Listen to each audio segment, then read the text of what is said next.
So hello दोस्तों, welcome to my channel. आज के इस वीडियो में हम लोग यहाँ पर फिजिक्स का ये टॉपिक देखेंगे, law of conservation of angular momentum. जैसे कि नाम से आप देख रहे हो, यहाँ पर बात होगी एंगुलर मोमेंटम की। तो एंगुलर मोमेंटम पे जाने से पहले मैं आपको मोमेंटम के बारे में बताऊंगा कि मोमेंटम क्या होता है। मोमेंटम तो देखो, कोई भी अगर बॉडी हुई, कोई भी ऑब्जेक्ट या बॉडी, कोई भी ऑब्जेक्ट या बॉडी होती है तो उसका कुछ ना कुछ मास होता है। और वो जब मोशन में होता है, जब कोई भी ऑब्जेक्ट या बॉडी मोशन में होता है और उसका कुछ ना कुछ तो मास तो जाहिर सी बात होगा। तो हम इसको बोलेंगे कि उसका कुछ ना कुछ मोमेंटम है।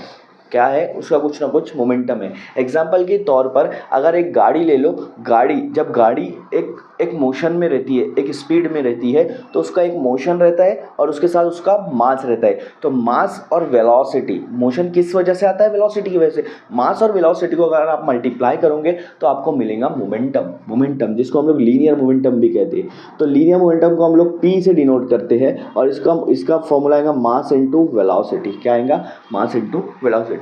तो जो लीनियर मोमेंटम है आपका, ये डिफाइन करता है कि कोई भी बॉडी को कितना मोशन हो रहा है, कोई भी बॉडी में कितना मोशन हो रहा है। ये कैसे डिफाइन होगा? मोमेंटम से डिफाइन होगा। किससे डिफाइन होगा? मोमेंटम से। तो मोमेंटम निकालना है।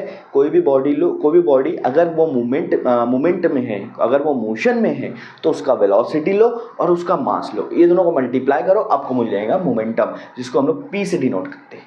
और ये आपका वेक्टर क्वांटिटी होता है। क्यों? क्योंकि वेलोसिटी इसमें वेक्टर क्वांटिटी है, उसका डायरेक्शन भी होता है, मैग्नीट्यूड भी होता है। ठीक है, मोमेंटम समझ में आ गया। हाँ, ये हो गया आपका लीनियर मोमेंटम। इसके बाद आता है आपका एंगुलर मोमेंटम। तो एंगुलर मोमेंटम आपको पता है, एंगुलर है, इसलिए यहाँ पर हम लोग क्या करेंगे? लीनियर मोमेंटम को R से मल्टीप्लाई कर देंगे। R मतलब रेडियल डायरेक्शन होता है, डिस्टेंस होता है। ठीक है, तो मोमेंटम मल्टीप्लाई डिस्टेंस, ये क्या हो जाएगा आपका?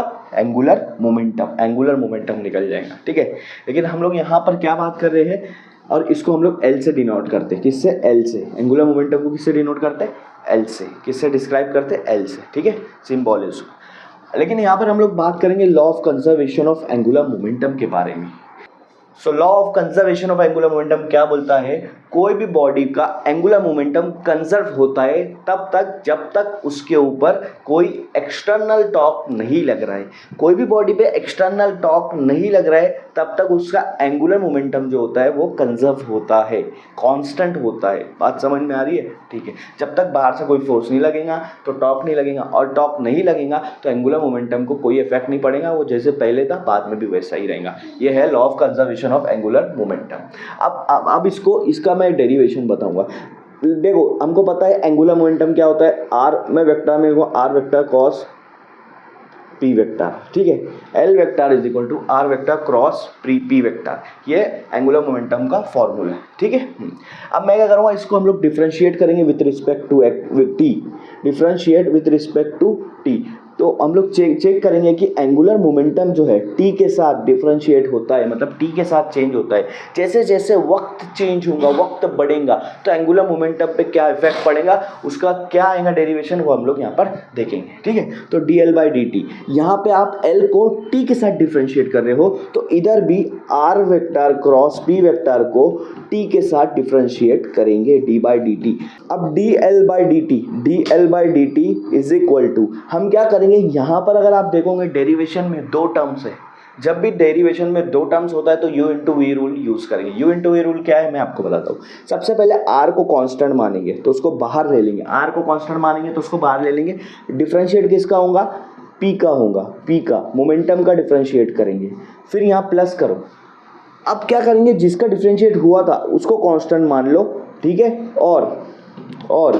और जो हम लोग ने कांस्टेंट माने थे इससे पहले उसका डिफरेंशिएट करेंगे, r का डिफरेंशिएट करेंगे। p को कांस्टेंट, r का डिफरेंशिएट, दोनों के साथ हमने क्या किया, यहाँ पे इंसाफ कर दिया। r को कांस्टेंट, p का डिफरेंशिएट, फिर p को कांस्टेंट, r का डिफरेंशिएट। ठीक है, हाँ। सो अब क्या करेंगे, l वेक्टर को dl/dt करेंगे यहाँ पर। ठीक है, हाँ। r vector dp/dt। देखो p क्या है आपका, यहाँ पर p है आपका लीनियर मोमेंटम, और लीनियर मोमेंटम का फॉर्मूला होता है m cross v vector. M cross V vector.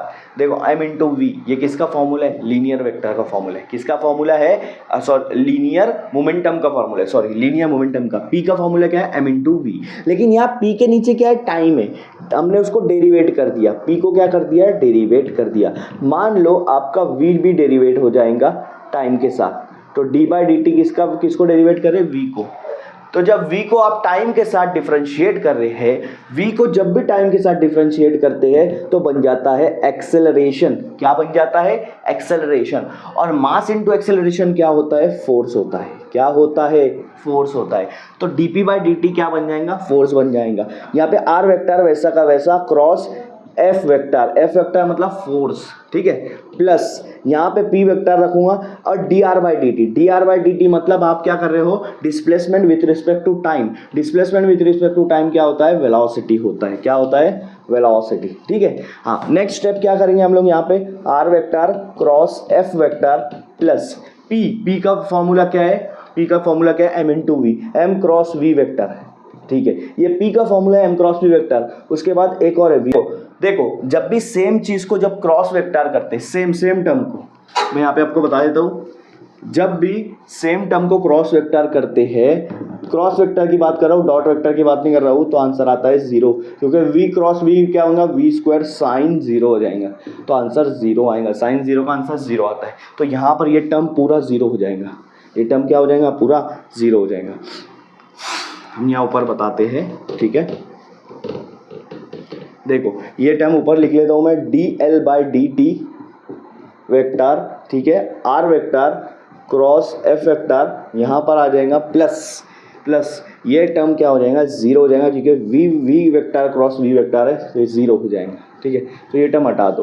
अब हमारे पास बच रहा है D L vector by D T is equal to, आप देखो F into R, F cross R क्या होता है, फोर्स इंटू डिस्टेंस क्या होता है, फोर्स इंटू रेडियल डिस्टेंस होता है टॉर्क। क्या होता है, टॉर्क होता है, टॉर्क।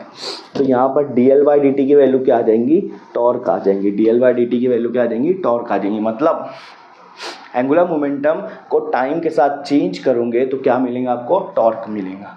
हाँ, ये आपका फाइनल आंसर है। लेकिन एक चीज़ और बता देता हूँ, अगर टॉर्क 0 हो गया तो D L by D T भी क्या हो जाएगा, वो भी 0 हो जाएगा। और जब भी कोई डिफरेंशिएट 0 होता है, जिसका डिफरेंशिएट कर रहे वो 0 होता है, इसका मतलब वो क्या है, वो होगा कांस्टेंट।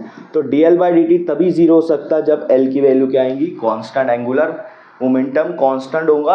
अगर एंगुलर मोमेंटम कांस्टेंट हो रहा है तो इसका मतलब टॉर्क भी आपका 0 है। समझ में आई बात। तो ये है law of conservation of angular momentum.